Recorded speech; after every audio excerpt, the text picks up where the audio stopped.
Hi, I'm Roman, and this is Шалений ХНУРЕшник. And today my guest is a person who gets paid by Facebook, a cybersecurity engineer and a bug bounty hunter, as he is described by the news, Алла Абдулрідха. Hello, Alla. Hello, everyone. First of all, let's begin with some facts about you. Where are you from? I'm originally from Iraq, a Okay. little town in the southern of Iraq. Yeah. Why did you decide to go here to Ukraine and study exactly at ХНУРЕ? After I did my research, before I find a country to study, I found ХНУРЕ, and I read it is the best university in Ukraine in the IT field and the cybersecurity field. So I did not think a lot. I registered directly and I came here to study, as a lot of my friends suggested the university for me, who studied here before me, studied here. Nice. And why did you choose computer engineering? At the beginning, I said let's register as a cybersecurity specialist, cybersecurity engineering. But after a lot of thinking, I said why I like the coding actually and programming. So I said let's hit two birds, one stone. So I studied the computer engineering, so maybe I can work as a programmer later after graduation. And I said, okay, after graduation I can finish the master in cybersecurity, so I can have both fields in my hands. Yeah. You're a web pen tester, what basically means you hack well-protected systems for their own security, and you're successful in it. But we'll come back to this later. Have you ever done this before the university? And if you did, how old were you? I did it actually before, but not in the, not this big. I did it very, as a newbie, you can say it, or a noob. I didn't know a lot of things about that field. But yeah, I was started learning. As you can see, if you don't have the passion and you don't know the field you are going to, you don't know what you will study in the university. So you have to know what you're gonna study, and you have to know what you will study there and what will be your future. And you must be in love with what you are going to do after graduation. So, yeah, exactly. And you are studying on specialty computer engineering, as I mentioned. What subjects do you study, and maybe which one do you like the most? I study logic, and I study programming, databases, probability, computer electronics, and a lot of other subjects. But my favorite, I have two favorite subjects. It's the databases and the programming, of course. What opportunities did ХНУРЕ or maybe your department give to you? Actually, they gave me the most important thing, which is the knowledge. I had a lot of knowledge, especially the first year in the programming. It was a good start for me. For every pen tester, there is a levels for the pen tester. You cannot cross these borders or these levels if you are a pen tester without having a good knowledge in the programming. So yeah, programming, this is the most precious thing I got from the university. I also know you were interested in game development for a while, or maybe quite a long time, who knows. How did it happen that you changed your hobby, or already a profession, so radically? So at first I started as a game developer with a small team. We started as individuals to work on developing games, small games, but it was like too difficult. You need a big company, a lot of resources to complete in that field, and I learned a lot of things about the security in the beginning, starting from the game developing, and I learned about programming, and I met some people in the cybersecurity field, and actually I liked what they did. I saw their works, it was amazing, so I liked that field, and I decided to go for the cybersecurity field. Because as you know, the game developing, you don't know your future in that field. Maybe you find opportunity, maybe not. It depends. There is a lot of subfields in the game developing, like programmer, graphic designer, something like that. And you cannot like profession all these subfields. You need to choose one of them and work on it. Yeah, so cybersecurity is a quite perspective way. Yeah, correct. What software do you use for pen testing, or maybe? Of course, Purposeweight. It's the best tool out there. It's by Portswigger. I want to thank them. They have a special team, Portswigger. And yeah, they published it last week, an article about me and the vulnerability that I found on Facebook recently, and the article called the Chain Reaction. It was a great article.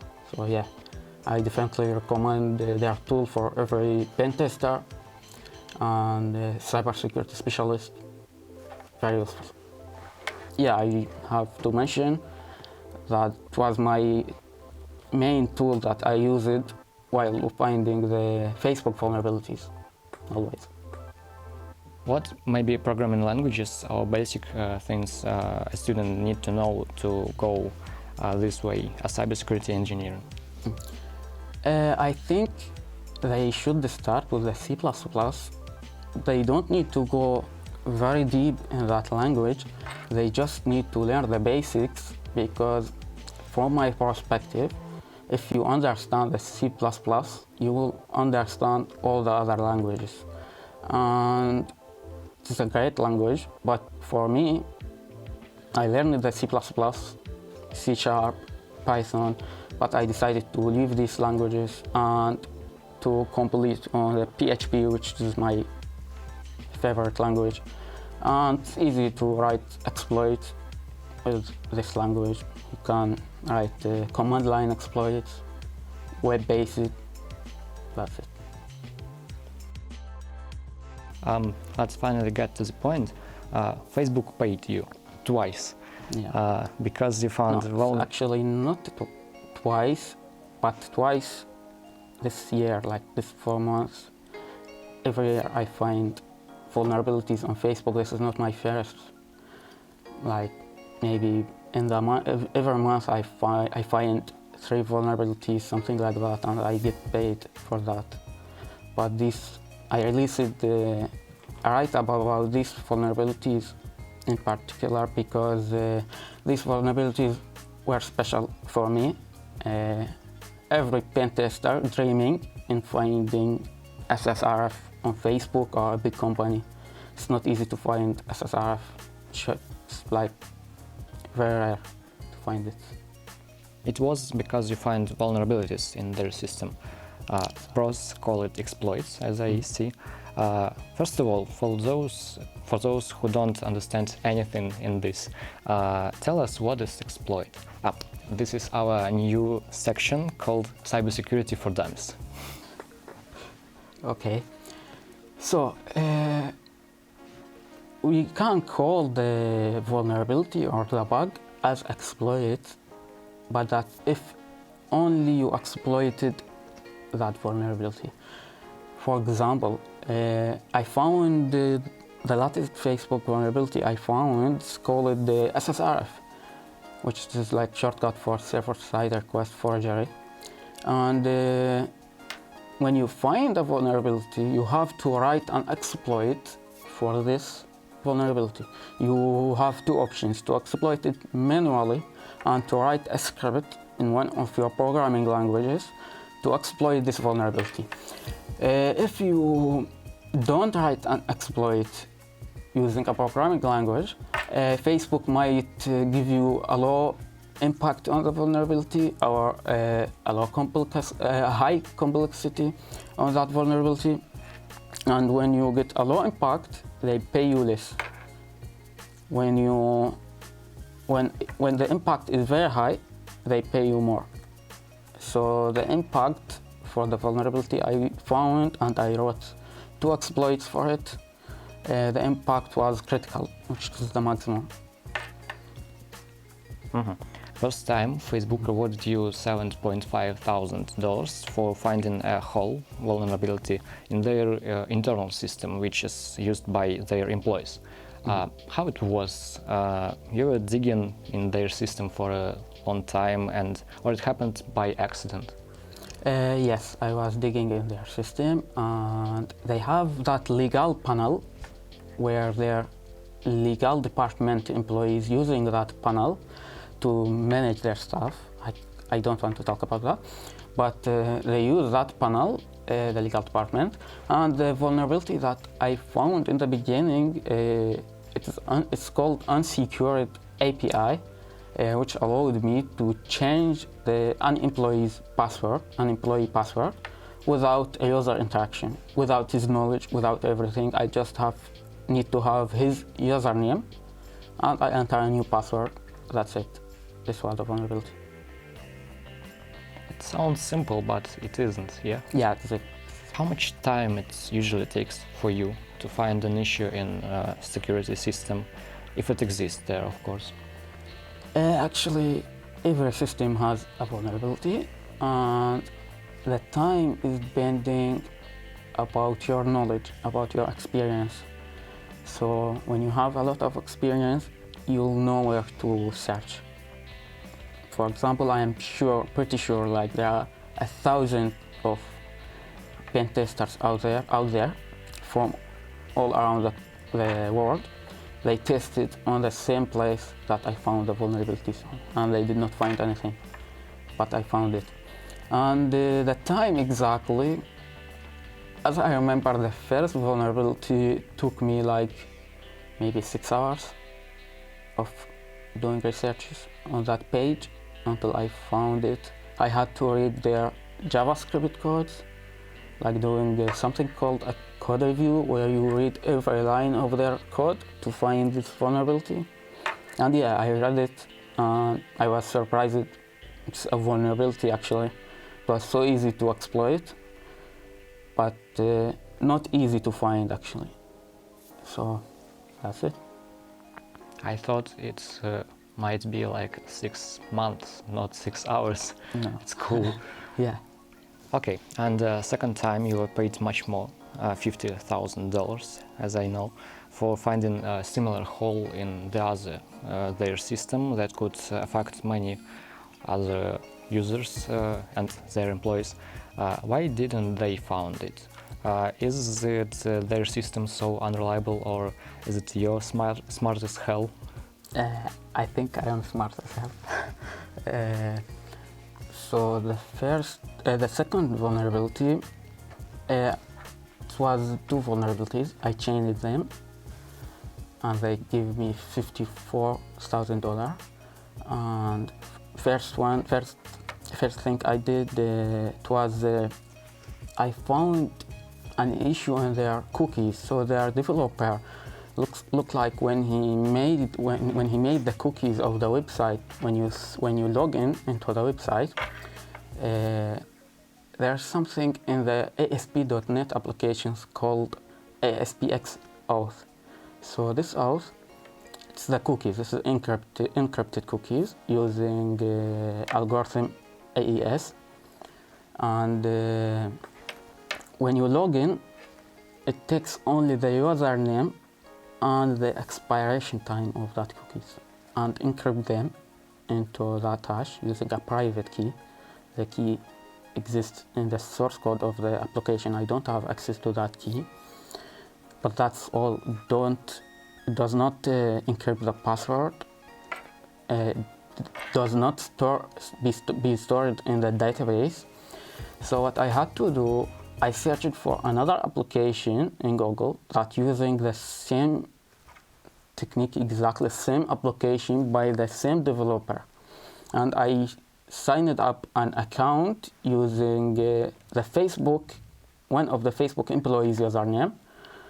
When I signed up that account and I logged in the other website, it created a new cookies. So all what I had to do to copy that cookies before the expiration of the time, and I sent the request to the Facebook with that cookie. So I intercepted the request and replaced the cookies, and I was able to log in into Facebook again without user interaction, without changing the password.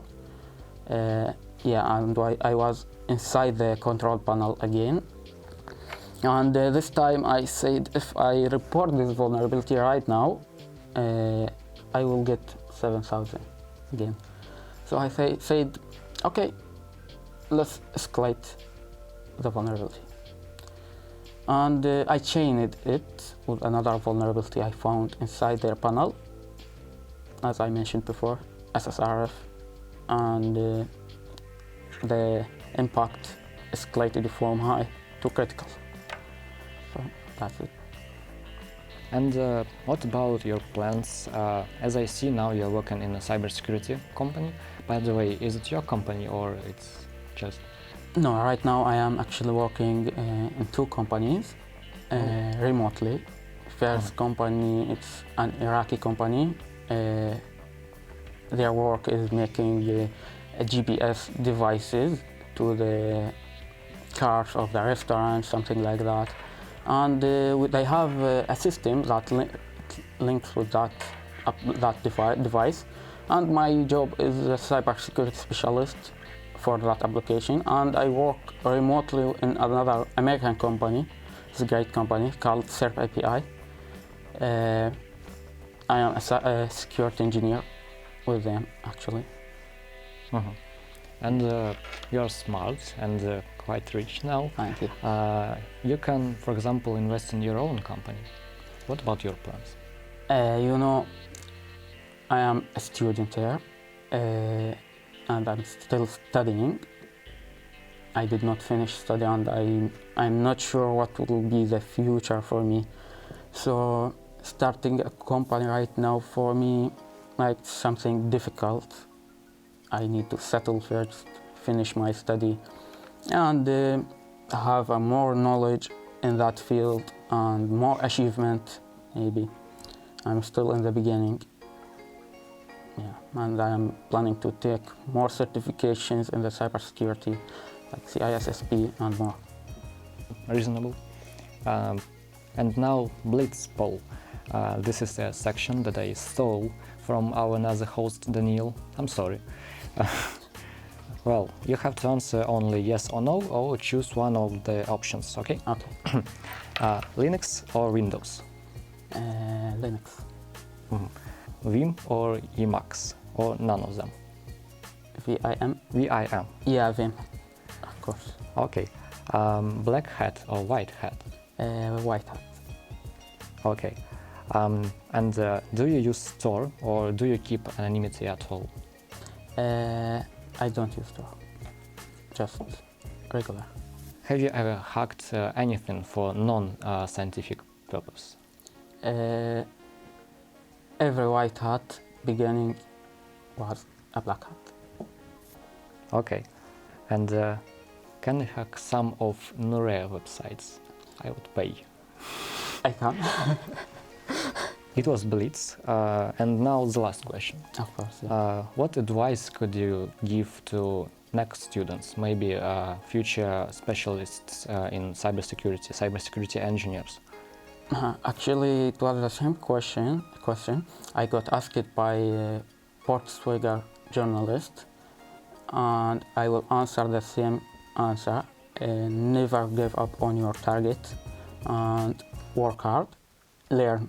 There are resources to learn everywhere, like everywhere, especially like here in the university. Maybe you are lazy person, you don't like to learn, you feel it's boring, but here in the university, they made you to learn. And I'm very thankful to that, because if they didn't do that from the first year, I wouldn't learn C++, and maybe now I am struggling if I did not do that. Okay. So. Well, that's it. It was a really interesting interview, and I hope you guys liked it. I was glad to talk to you. Me too, I'm glad. And I hope you will get more success in the future. I sure you will. Thank you. Thanks and goodbye. Bye.